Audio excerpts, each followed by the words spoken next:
Discerning Hearts presents In Search of the Still Point with Dr. Regis Martin. In this episode, Dr. Martin reflects on the first Corpus Christi Procession. What is the single most necessary thing we need to know?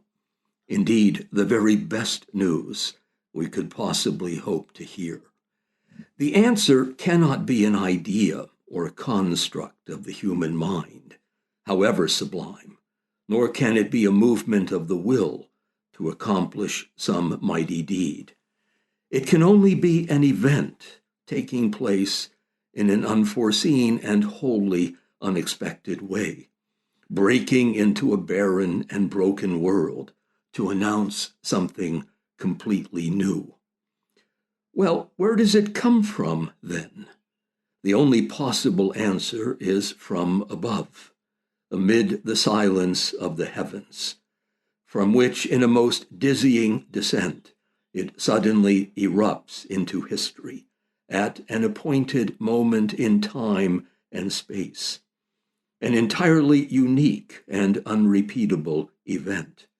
It could never have happened before, nor will it ever happen again. Does this remind you of anything? Awaken a memory of a certain impossible intersection of time and eternity, history and heaven, the incarnation of God, no less. And who is the mediating figure here but a young Jewish maiden of maybe 14 or 15 years of age, who quite simply said yes to God, and thereupon set in motion the entire mystery of our redemption. She who, as the poet Hopkins exclaims, not only gave God's infinity dwindled to infancy, welcome in womb and breast, birth, milk, and all the rest, but mothers each new grace that does now reach our race. We do not know how soon thereafter the Mother of God set out to visit her cousin Elizabeth, traversing the difficult hill country along the way. The gospel accounts are silent on the matter of how long the interval between the mystery of Annunciation and that of visitation. But we do know this much, which is that she arose in haste, and that she did not go alone. There was someone with her, hidden away in her body, to whom she had given the most full and free assent of her will. Not only had she conceived God in her womb, but from the very beginning of her life, he dwelt in the deepest intimacy of her heart, who now wishes, of course, that she take him to others, to the very ends of the earth, becoming, as Hans Urs von Balthasar put it in a lovely little book called The Threefold Garland, a vessel, a monstrance of the word and will of God to become flesh. And she does not know, he adds, how this center within her, around which she now has her life, will grow to full stature. She only knows that her whole life belongs to this other, expropriated into God's whole objective history of salvation, the very center of which is here, living and growing within her own center, eventually to emerge from her. Why not call this journey into the hill country by its rightful name, which is to say, the world's first Corpus Christi Procession, which includes an essential ecclesial dimension, inasmuch as Mary does not act alone, does not move in a solitary universe, untethered to others or to God. After all, she is the mother of the Church, Mater Ecclesia, who, in the purity of her response to God, represents pure grace, total transparency before his will, And until we recognize this deep Marian reality of the Church as having first burst into bloom in that little room in Nazareth, then born along the way to the home of her cousin, we shall have left out the most essential and necessary detail of her identity. The Church is not primarily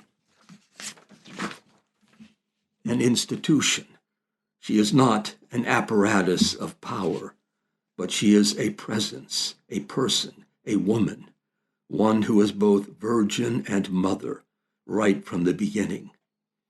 And this visit of Mary to Elizabeth, whose own child leaps in her womb on seeing this new reality in their midst, is not just about Mary or Elizabeth. It is really about Christ coming to visit John, and through him, the entire nation of Israel and the Gentile world beyond. The two mothers, as Adrian von Speyer tells us in The Handmaid of the Lord, the two mothers are only there for the mediation of the sons. Wherever Mary goes with her child in tow, the grace of the child flows out through her into the world.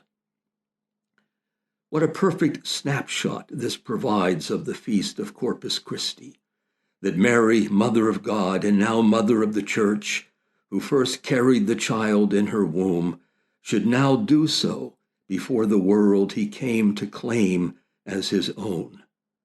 What could be more natural, obvious even, in one so steeped in innocence, than this sudden impulse to share the gift of her Son, to present him to others, to monstrate him before the world which he made, and then sieving and then sin, having very nearly unmade it, he undertakes to remake the world in the event of his coming among us.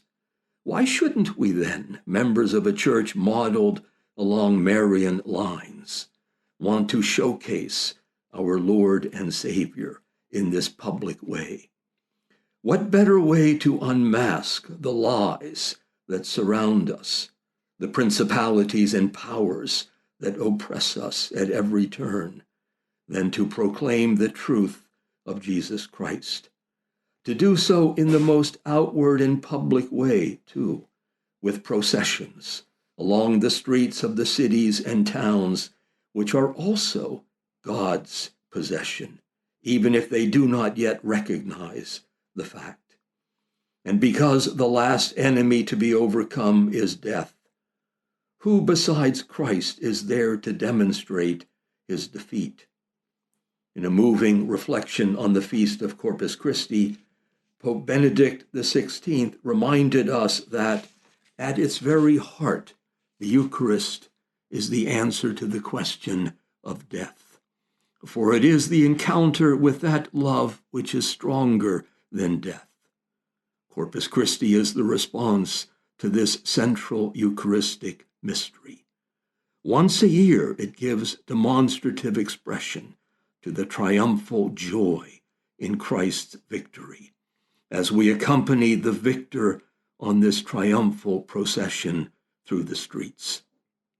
What a fitting gesture to offer Christ, our King and Savior, by taking him out into those very streets he longs to visit, that world which he first entered in the womb of his mother, who is our mother as well. Thanks for listening. This is Regis Martin in search of the still point. You've been listening to Dr. Regis Martin in Search of the Still Point.